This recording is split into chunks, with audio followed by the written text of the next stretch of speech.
झारखंड विधानसभा जहां पर इस वक्त मुख्यमंत्री हेमंत सोरेन सभा को संबोधित कर रहे हैं। पर सरकार निर्णय लेगी।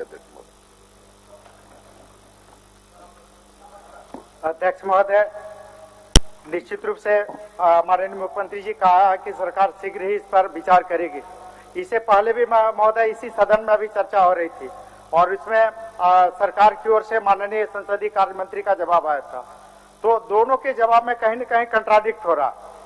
माननीय मुख्यमंत्री माननीय संसदीय कार्य मंत्री जी का था कि सरकार त्रिसदस्यीय मंत्रिमंडलीय उप समिति का गठन करेगी और उसके लिए कुछ समय चाहिए, और माननीय मुख्यमंत्री जी बोल रहे हैं कि हम शीघ्र ही इस पर विचार करेंगे। तो ये हम माननीय मुख्यमंत्री जी से स्पष्ट होना चाहेंगे कि सरकार इस पर कब तक विचार करे। और इसमें सबसे जो मेरा सुझाव था कि जो श्रम विभाग की 1982 ईस्वी की जो चिट्ठी थी पत्रांक 806, वो बिहार सरकार की ही चिट्ठी थी और वो बिहार सरकार की चिट्ठी झारखंड में भी लागू हुई थी और उस चिट्ठी में बहुत ही स्पष्ट किया गया। मान्य सर, एक चीज का जानकारी मैं देना चाहता हूं कि मुख्यमंत्री प्रश्नकाल में जो प्रश्न रखेंगे उसमें अधिकतम पूरक एक ही होगा, इसलिए आप एक ही पूरक करें। एक ही पूरक करें। और ये खाली जानना है कि झारखंड सरकार वो चूंकि एक संसदीय कार्य मंत्री का भी अभी एक जवाब आया था और अभी आप उस पर न जाए, आप एक पूरक करिए। 1932 के खतियान अंतिम सर्वे के आधार पर सरकार कब तक ये स्थानीय नीति लागू करना चाहेगी, यही पूरक सवाल थी। अध्यक्ष महोदय, माननीय विधायक राज्य के पदाधिकारी भी रहे हैं अध्यक्ष महोदय, और इनको बहुत अच्छी तरीके से पता है किस तरीके से निर्णय लिए जाते हैं और कैसे कार्य होते हैं। और अध्यक्ष महोदय, ये जो पत्र का जो मुख्तियार सिंह जी का शायद ये जिक्र करना चाह रहे हैं, शायद जैसे ही अध्यक्ष महोदय, राज्य अलग होने के बाद स्थानीय नीति को लेकर कई सीढ़ियां चढ़ी गई, उतरी गई और इसमें कोर्ट का भी इंटरफेरेंस रहा है। अध्यक्ष महोदय, सरकार उन आदेशों को मद्देनजर रखते हुए उसका अध्ययन कर रही है। अध्यक्ष महोदय, समिति बनानी होगी, नए नियम बनाने होंगे, बहुत जल्द निर्णय लेंगे। धन्यवाद। माननीय सदस्य अनंत कुमार ओझा जी।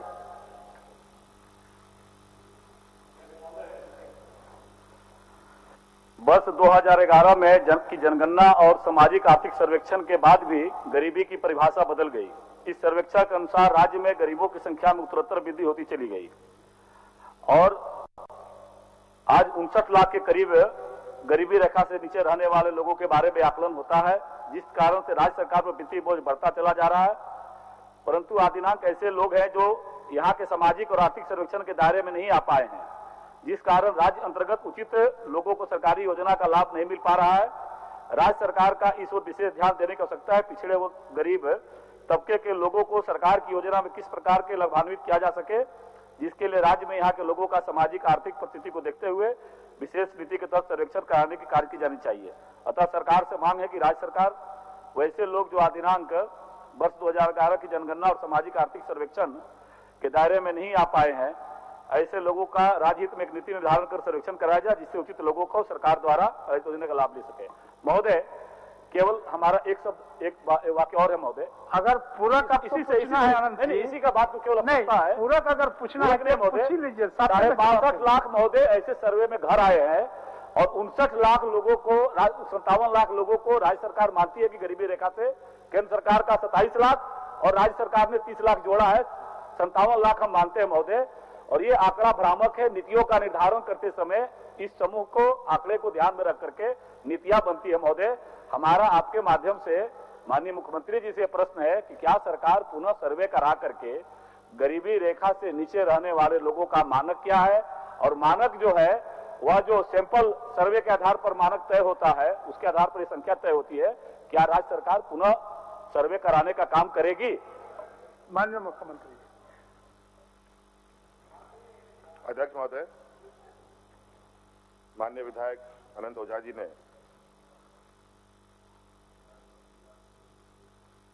पिछड़े वर्गों के संदर्भ में अपनी सवाल पूछे। अध्यक्ष महोदय, अभी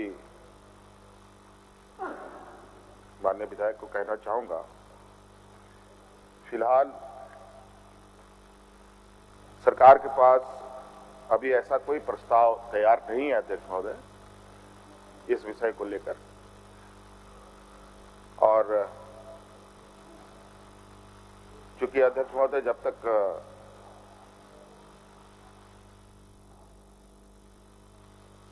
सर्वे नहीं होता आर्थिक सामाजिक, तब तक अध्यक्ष महोदय किसको कैसे हम लोग आच्छादित करेंगे ये निर्णय नहीं लिया जा सकता है अध्यक्ष महोदय। इसलिए अभी ऐसा इन वर्गों को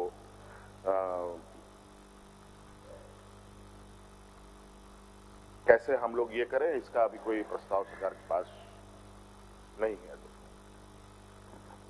आप तो पहले पूरा पूछ लिए थे, नहीं पूछे नहीं तो अब महोदय, आपका ड्यू नहीं है। महोदय, अध्यक्ष महोदय, हमारा इतना ही आग्रह है कि सरकार ने एक महत्वाकांक्षी अपनी बहुप्रचारित योजना डीजल और पेट्रोल में सब्सिडी की योजना घोषित की थी महोदय, और उसमें सरकार ने एक खास संख्या का बीपीएल धारी का निर्धारण किया था महोदय। यह राज्य वेलफेयर स्टेट भी है, हम लोग बार बार कहते हैं नीतियों का निर्धारण करते समय इस संख्या बल का ये जो सूची है इसकी बहुत डिमांड होती है, और इसीलिए मेरा सीधे सीधे महोदय आग्रह है आपके माध्यम से कि सरकार यह सर्वे कराए। चूंकि माननीय मुख्यमंत्री जी ने पहले ही कहा कोई विचार नहीं है, तो विचार नहीं है तो जो अंतिम पंक्ति में लोग बैठे हैं महोदय, उसके बारे में नीतियों का निर्धारण कहां से हो पाएगा, यह हमारा प्रश्न महोदय। इसलिए आपके माध्यम से आग्रह करेंगे कि सरकार एक बार पुनः विचार करे, ताकि सर्वे करा करके जो जरूरतमंद है उन लोगों तक लाभ कैसे पहुंचे, उसका जीवन अंत्योदय के माध्यम से उसका कैसे विकास हो, इसके बारे में विचार करें महोदय। माननीय मुख्यमंत्री। अध्यक्ष महोदय, अच्छा है कि ओझा जी बहुत 20 सालों के बाद इन वर्गों की चिंता हुई है इनको। आप अस्वस्थ रहें, सरकार की नजर राज्य के अंतिम व्यक्ति जहां खड़ा है वहां तक जा रही है अध्यक्ष महोदय, और समय उपरांत यह भी आपको बताया जाएगा और राज्य को बताया जाएगा अध्यक्ष महोदय कि सभी लोगों के लिए सरकार संवेदनशील है, सभी वर्गों के लिए अध्यक्ष महोदय। इसलिए फिलहाल अभी मैं यही कह सकता हूं कि अभी इसका प्रस्ताव सरकार ने तैयार नहीं किया है, लेकिन हम पूरे राज्य के सभी वर्गों के बारे में चिंता करते हैं अध्यक्ष महोदय, और जैसे जैसे चीजें आएंगी सदन को अवगत कराया जाएगा अध्यक्ष महोदय। माननीय सदस्य दीपिका पांडे सिंह जी।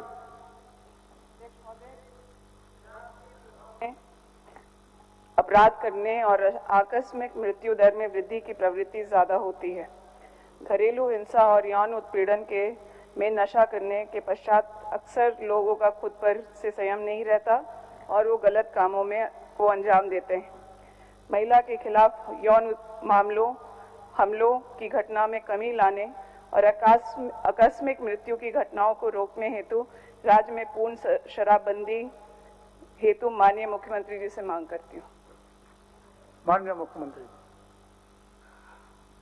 अध्यक्ष महोदय, माननीय विधायिका दीपिका पांडे सिंह जी का प्रश्न शराबबंदी को लेकर है, और फिलहाल शराबबंदी को लेकर सरकार के पास कोई प्रस्ताव विचाराधीन नहीं है अध्यक्ष।